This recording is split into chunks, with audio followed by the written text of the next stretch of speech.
de commencer l'étude, prions le Seigneur pour sa parole. Merci Seigneur de nous donner ta parole et nous donner la chance d'avoir parmi nous la connaissance dans la Bible de quelle est la vie éternelle. Seigneur, nous te bénissons, toi qui nous donnes les Écritures. Amen. Ouvrons nos Bibles dans le chapitre de Marc, dernier chapitre, chapitre 16. C'est notre 53e étude dans ce livre et clairement, bien que c'est un petit livre, Marc a tellement des détails fascinants et des choses à nous raconter. Et encore aujourd'hui, dans ce dernier chapitre, bien sûr. Pour avoir une image de la résurrection complète, il faut vraiment prendre l'information dans les 4 évangiles pour avoir toute l'image des événements au complet, mais on va prendre des autres évangélistes, mais on va rester surtout dans l'évangile de Marc pour voir des choses importantes. Nous allons voir l'importance de la foi et pour marcher dans le Seigneur. Parce qu'aujourd'hui, on voit que beaucoup s'éloignent de la foi. Donc, c'est un élément absolument majeur et important. Donc, on voit qu'à travers cet événement, ce récit de la crucifixion, on va voir la réaction de divers individus qui avaient la foi, et on va voir de quelle manière ils l'ont montré. Et le texte parle qu'ils étaient étonnés, c'est le mot stupéfait, complètement surpris. Et c'est le mot, vous allez le reconnaître, en grec, c'est extasie. Ils s'étaient complètement stupéfaits quand ils se sont aperçus qu'il était ressuscité. Et on voit qu'il y en a qui sont dans la joie, alors que d'autres sont dans la crainte, même si eux autres aussi pleuraient et se lamentaient. On voit un contraste très fort dans ce chapitre. Et ici, dans le petit chapitre, on voit 7 fois de formes différentes et de le mot foi. Les croyants qui ont cru et les croyants qui n'ont pas particulièrement mis leur foi en action. Donc, cette mesure de foi que la Bible nous dit, qui est donnée par le Seigneur, il faut la mettre en action. Et on voit dans notre vie ensuite comment on y croit ou non. Et le message de la résurrection est tellement important que il n'y a pas aucun sujet qu'on a essayé de défier et même de diminuer. On voit que il y a une partie qui est différente dans les traductions, comme ici la manière que ça finit dans ce chapitre. Bien que la plupart des anciens manuscrits contiennent tous les mots jusqu'au verset 20, on dirait qu'il y a comme un lien qui ne s'est pas fait et il y a des gens qui auraient voulu l'enlever. Surtout que c'est un texte très intriguant et quand Jésus dit que ceux qui vont prendre des serpents et manger du poison, boire du poison, bien, ils ont décidé d'enlever ces mots-là en disant que c'était pas une bonne version. On va essayer de voir tout ça en lisant les 2 premiers versets. Lorsque le sabbat fut passé, Marie de Magdala, Marie, mère de Jacques, et Salomé achetèrent des aromates afin d'aller embaumer Jésus. Le premier jour de la semaine, elles se rendirent au sépulcre de grand matin, comme le soleil venait de se lever. Donc, on voit, faut vraiment prendre attention ici sur le fait que quand est-ce que commence un jour et un matin? Comment on calcule ça, le temps? Donc, nous, on se base souvent sur un calendrier grégorien qui commence à minuit et qui, on connaît l'histoire. Mais dans la Bible, c'est différent la manière de compter les jours. Parce que, selon Genèse 1,5, les 6 premiers jours de la création, c'est toujours écrit « Et il y eut un soir, et il y eut un matin. Ce fut le premier jour, ou le deuxième jour, etc. » Donc, on voit que le soir commence la journée. En fait, ça commence le soir et ça inclut le matin. Donc, le premier jour de la semaine, dans Acte 20, c'était le samedi soir et non pas dimanche matin, parce qu'on compte le premier jour en partant du soir. C'est pour ça que les premières églises se rencontraient le samedi soir. Dans Acte 27, on se rappelle quand Paul a parlé, si on calculait ça selon le calendrier habituel, il aurait parlé 14 heures. Mais si on calcule qu'il a commencé le soir, il a parlé peut-être pendant 5 heures, ce qui est quand même assez long, mais très différent de 14 heures, parce qu'on commence à compter le soir, qu'il a commencé à parler, probablement après souper ou quelque chose. Et aujourd'hui, on apprend que quand le sabbat était fini, ces 3 femmes fidèles, Marie de Magdala, Marie la mère de Jacques et Salomé, ont amené des aromates pour justement embaumer. Il fallait qu'ils attendent que les boutiques, si on veut, ou le marché ouvre pour aller chercher ces choses-là. Une fois qu'ils les ont achetées, ils ont préparé pour aller ensuite vers la tombe.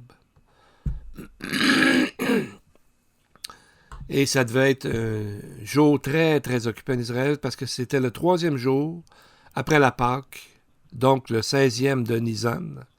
Et selon le calendrier biblique, c'était la fête du Abikurim, qui est la fête des premiers fruits ou des prémices. Et tout le monde était bien occupé à aller au temple pour offrir leur offrande de premiers fruits de leur récolte envers Dieu.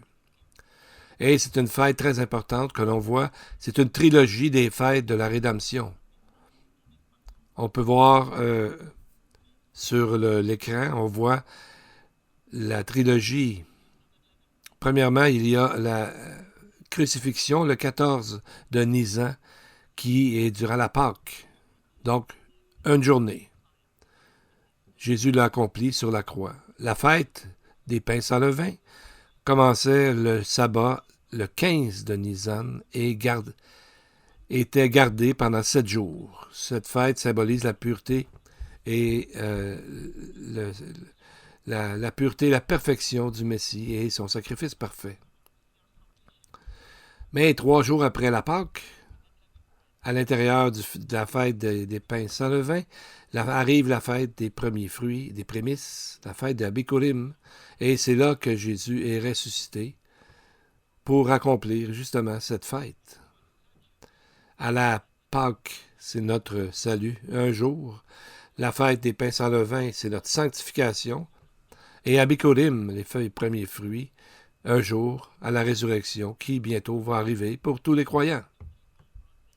Donc, on voit qu'au temple à Jérusalem, selon la Mishnah, nous dit que les gens amenaient leurs sacrifices, leurs cadeaux dans le pays et au temple. Et on dit que les offrandes durant cette année-là, durant cette année, au moment de cette fête, la quantité de grains était doublée. Et pour la première fois en Israël, selon le Lévitique 23, l'offrande du vin est introduite. Ces 2 fêtes nous montrent la joie et la jubilation derrière ces fêtes. Malheureusement, dans le judaïsme rabbinique, le Yom HaBikurim est presque pas connu.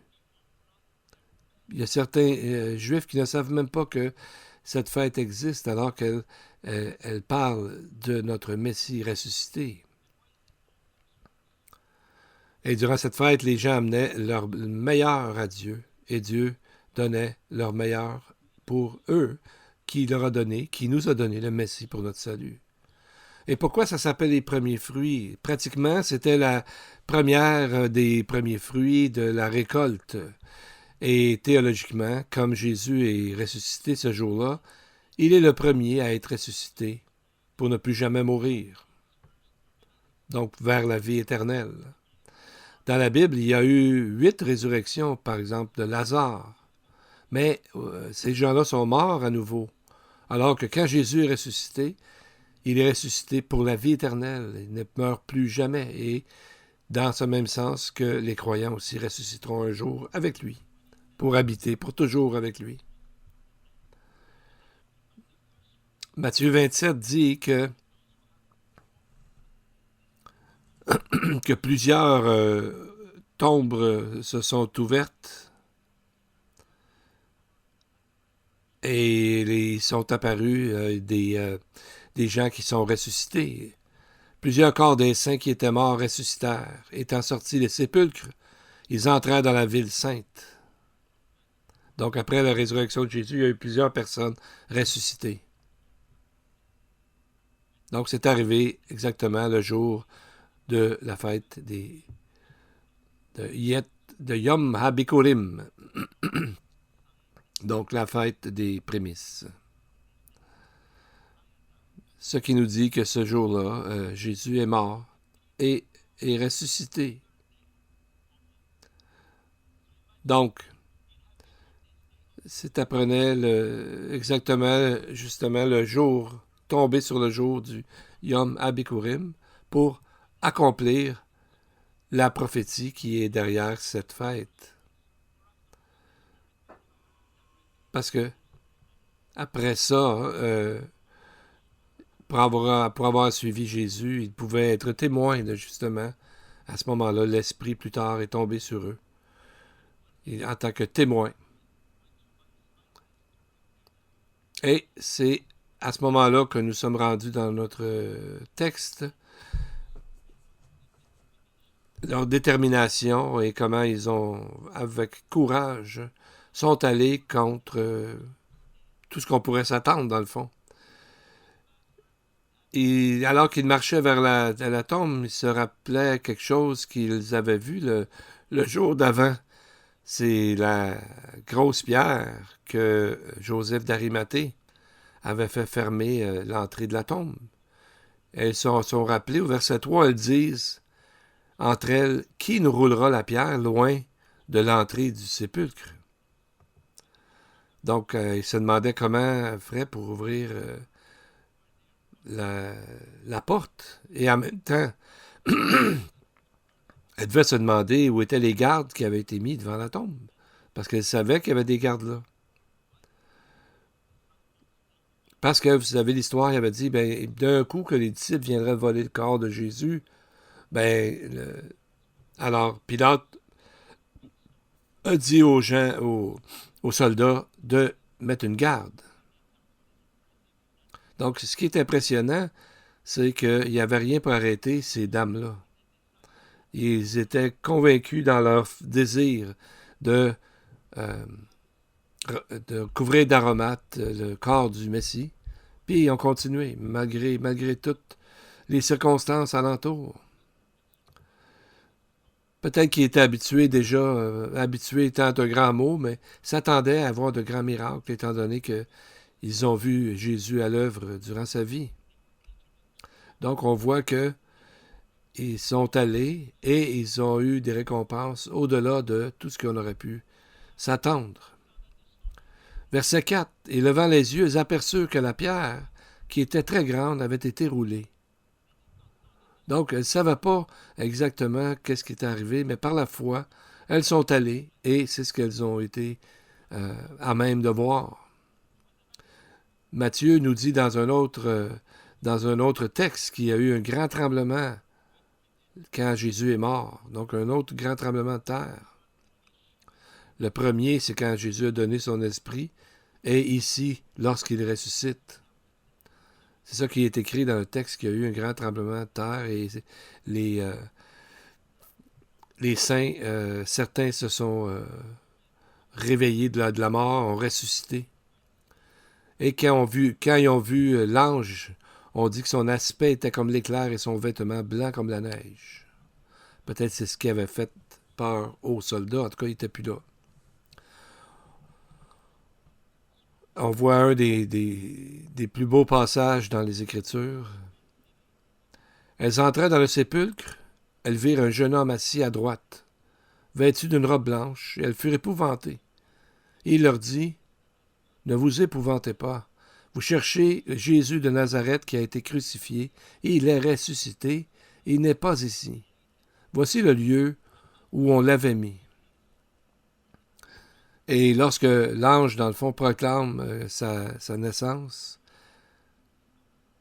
il y a eu des anges qui ont proclamé sa naissance, cet ange-ci proclame sa résurrection. Il dit, il n'est pas mort. C'est ce qu'il dit. Mais seul Jésus a ressuscité parmi les grands chefs religieux. C'est parce que c'est pas une religion, c'est Dieu lui-même qui est venu nous visiter. Il n'est pas ici, le texte dit. Il est ressuscité. Et c'est la seule religion que, comme on dit, le tombeau est vide. Donc, on voit qu'ils ont vu une tombe vide. Et là, quelle était leur réaction? On voit au verset 8, elles avaient peur. Elles sortirent du sépulcre et s'enfuirent. La peur et le trouble les avaient saisies, et elles ne dirent rien à personne à cause de leur effroi. On voit le mot trembler, le mot la peur et le trouble. Ces mots sont souvent utilisés lorsque quelqu'un rencontre Dieu lui-même. Ça montre une grande révérence pour Dieu. Donc ces dames ont eu une grande expérience spirituelle alors qu'ils ont vu que Dieu venait de faire un miracle incroyable dans cette tombe vide. Le mot en grec est le mot extasis, qui est un sentiment de grande joie immense. Les lexiques grecs nous le définissent comme un état de profonde expérience émotionnelle qui donne l'impression d'être à côté de son corps alors que la conscience est bloquée ou partiellement suspendue. Donc, est-ce qu'on a envie de croire quelque chose comme vraiment que Dieu est miraculeux? Est-ce qu'on a envie de voir le miraculeux dans notre vie? Bien, il faut croire. Croire dans la résurrection. Croire en un Dieu vivant et non un Dieu mort ou un Dieu complètement qui n'a aucun impact dans notre vie. N'oubliez pas qu'on va le rencontrer bientôt, nous qui sommes croyants. Mais on voit que ce qui est arrivé à ce moment-là, elles s'enfuirent. Ça devait être tellement fort pour elles. Tu sais, quand tu ne sais plus quoi dire, alors elles sont parties. Mais on voit que quand on considère l'ange, on voit aussi que ça a dû sûrement affecter et bénir le ciel. Un ange s'assit dessus. Et on voit ici qu'il y en avait un ange qui est assis à la droite. Donc c'est nouveau que les anges s'assoient. Vous savez, d'habitude, on voit les anges, bien, ils sont en train de sonner de la trompette ou ils sont en train de voler vers quelque chose à faire sur la terre. On voit, selon Apocalypse 7, qu'ils se tiennent autour du trône de Dieu, qu'ils se tiennent aux quatre coins de la terre. Dans Apocalypse 10, on dit qu'il y en a un qui met un pied sur la terre et un autre sur la mer, un autre qui se tient dans le soleil.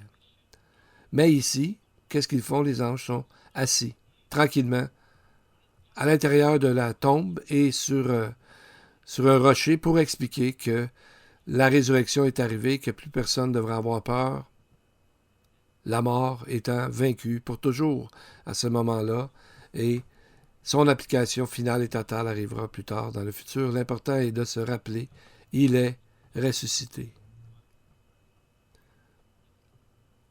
Et comme le texte dit, ne soyez pas stupéfaites, il n'est pas ici. Il est là, il est ressuscité. Et c'est là qu'il l'avait mis. C'est le texte qu'on voit en avant. Bien, on revient à la tombe.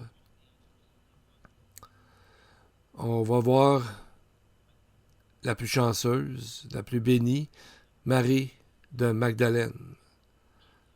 Parce qu'elle a été la première à le voir directement.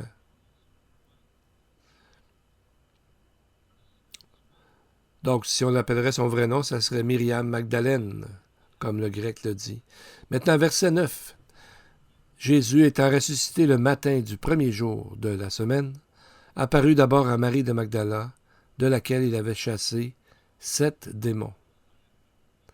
Donc, c'est donc vers une femme que Jésus apparaît la première fois. C'est très significatif de voir l'amour de Jésus, l'amour de Dieu pour cette femme, pour ces femmes aussi, parce que à ce moment-là, le témoignage d'une femme n'était même pas reconnu en cours civil ou en cours criminel. Mais on voit que Jésus s'adresse à une femme d'abord.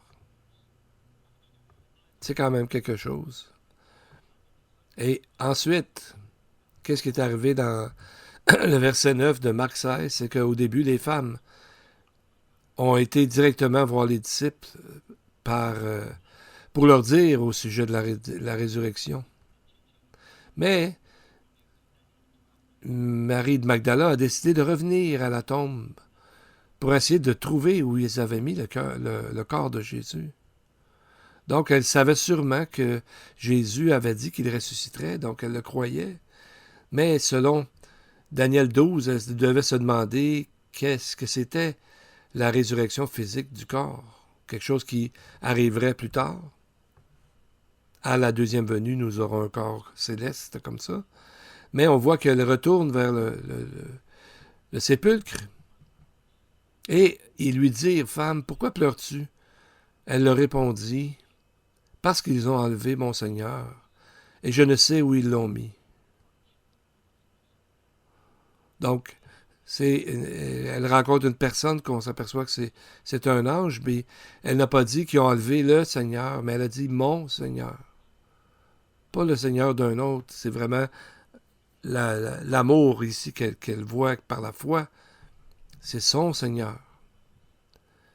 Et là, Jésus lui dit, « Femme, pourquoi pleures-tu? Qui cherches-tu? » C'est à ce moment-là que Jésus a décidé de lui apparaître.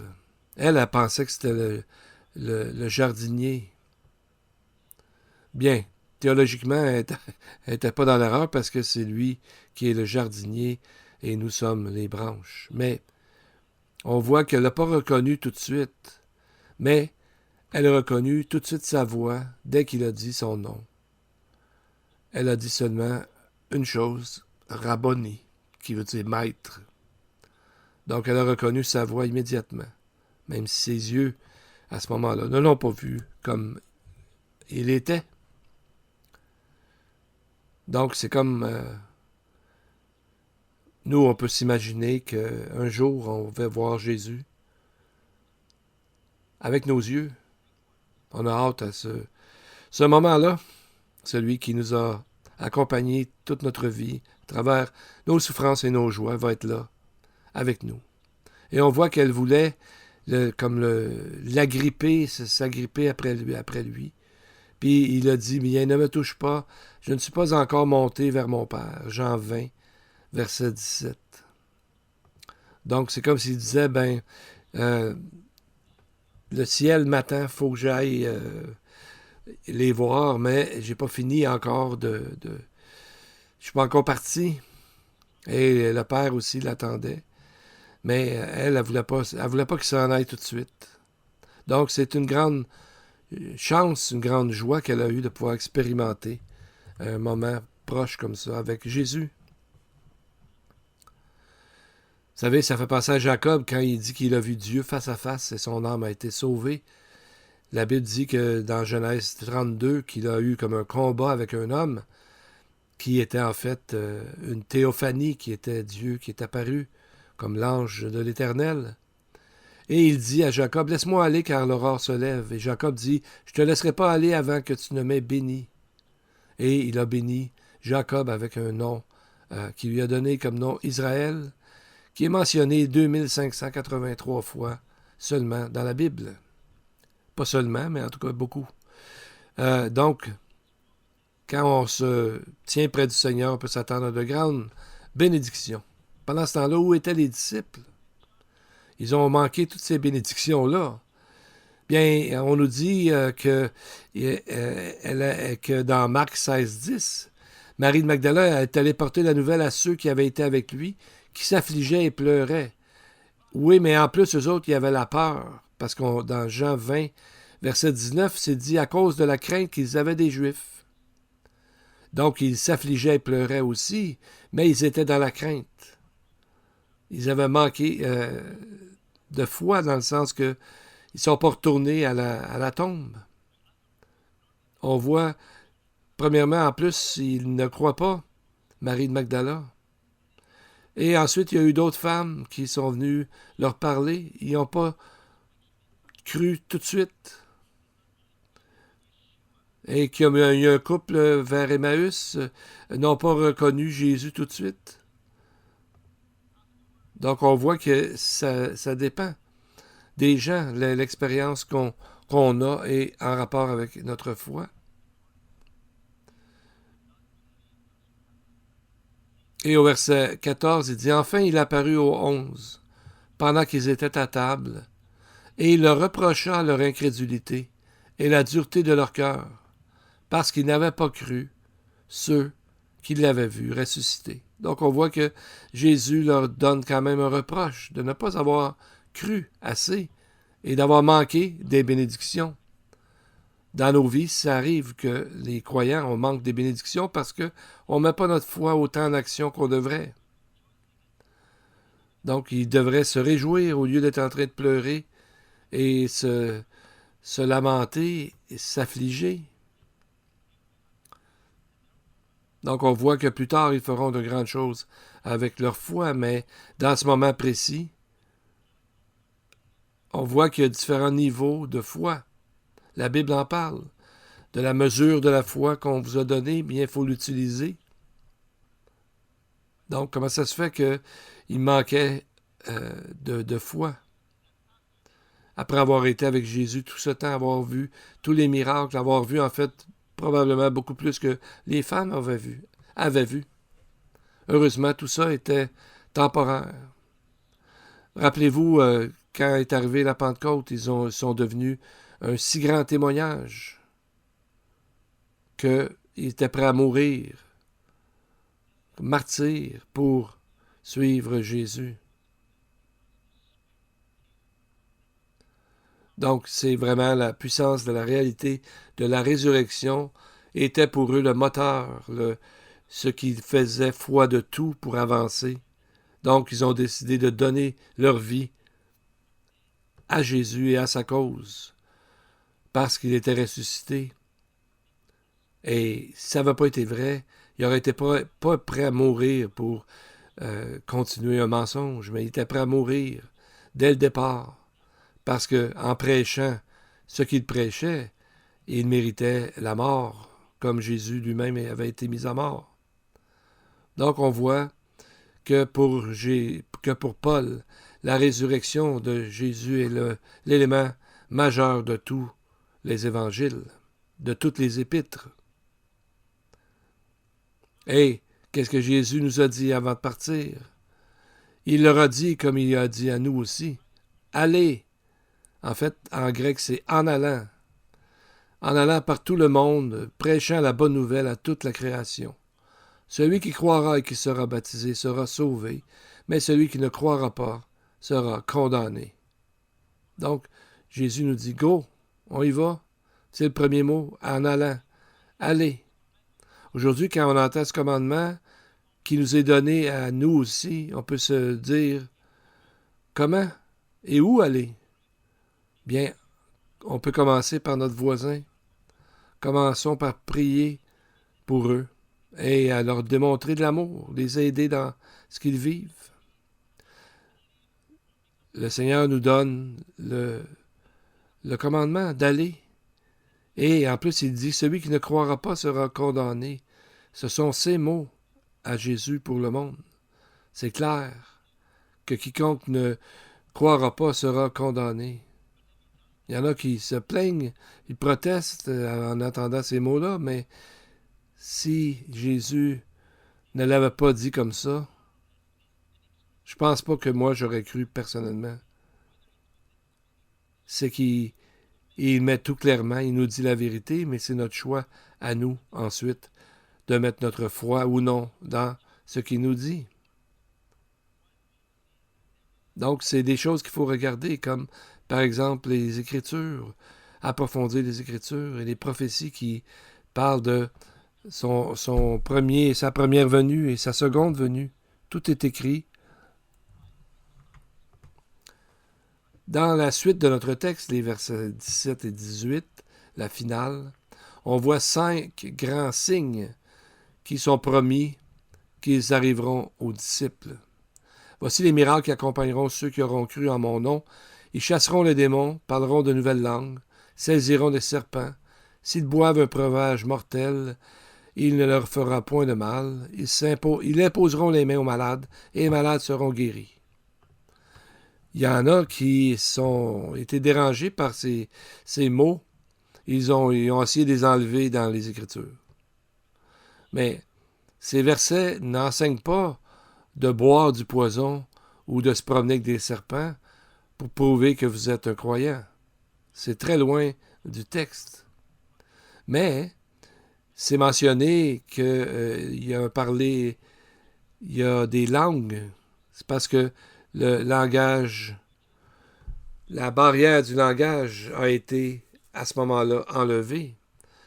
La malédiction de Babel n'a plus aucune puissance dans le corps du Messie, dans l'Église. Et pas loin après la Pentecôte, on voit les disciples qui parlent différentes langues. Aux gens de Jérusalem qui viennent de... On peut lire dans le texte 16 places différentes, dans Acte 2. Donc, c'est pour ce qui est des serpents et les poisons, ce sont des symboles démoniaques, des symboles pour le mal dans la Bible. Pour le poison, en grec, le mot est mortel, qui veut dire quelque chose qui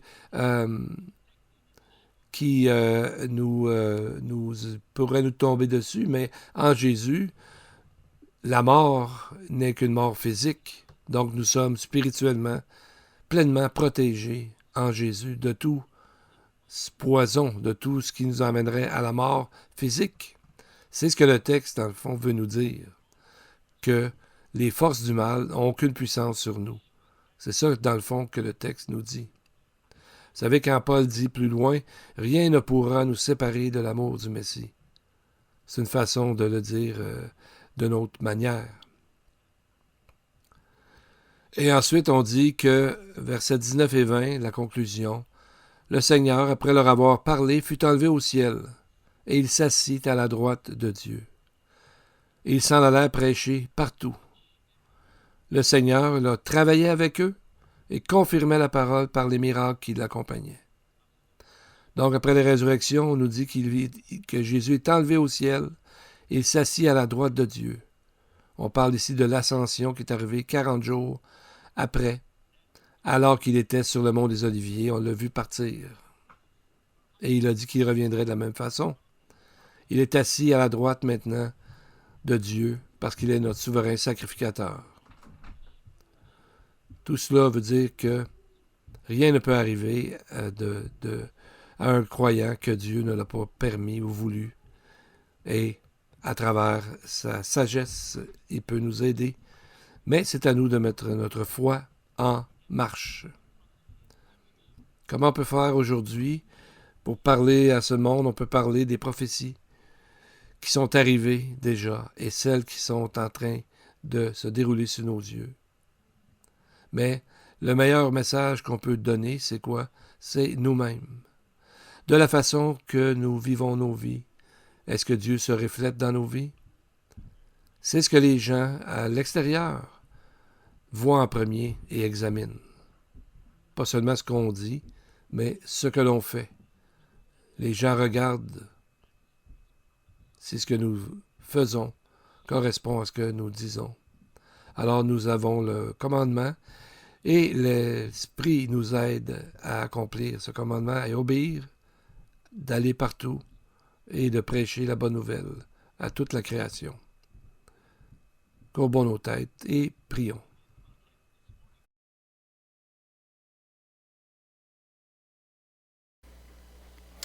Avinu Malkeinu, this morning we praise you and glorify you, for you are the unsearchable God beyond every created being's comprehension. We thank you for all this great and blessed portion of the scriptures. We know it is true, for you have said that you put your word above your name. And so we cannot wait to see all these things with our eyes eventually. We thank you for your Spirit of light who dwells in every believer so that we may know you, the true God, and know Yeshua HaMashiach, whom you have sent. He is the one who allows us to be able to proclaim and explain your great mysteries. Fill this place, Lord, with your power and your participation, for we have offered to you the praises of our love. Heal the sick, those who are sick. Comfort the weary. Give us all the powerful joy from heaven so that we can be the salt of the earth and bring light and blessings wherever we go. And bless those who are being immersed in your word as they study every single day. We pray in Yeshua's name. And to the congregation, the Lord bless you and keep you. The Lord make his face shine upon you and be gracious to you. The Lord lift up his countenance upon you and give you peace. Amen and amen.